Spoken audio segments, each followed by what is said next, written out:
I get this question all the time. Devin, how do you know if your YouTube workflow needs a weekly reset point instead of constant rolling production? Here's the rule. If execution is moving fast, but your decisions are getting worse, you need a reset cadence. Rolling production is great when your format is stable, your topic pipeline is predictable, and each new upload doesn't change what the next 5 videos should be.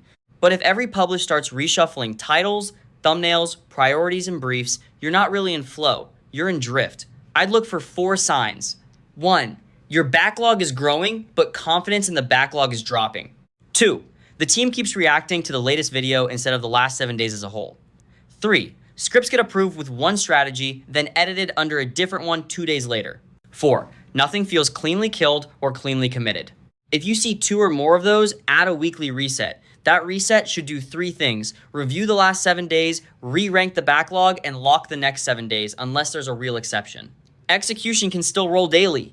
Strategy should reset weekly. If you want that to happen without spreadsheet chaos, Satura is useful as the layer that holds the backlog, approvals, and lock points in one place. So the question isn't, do you need more planning? It's whether your channel needs a decision boundary. For a lot of intermediate creators, that boundary is weekly.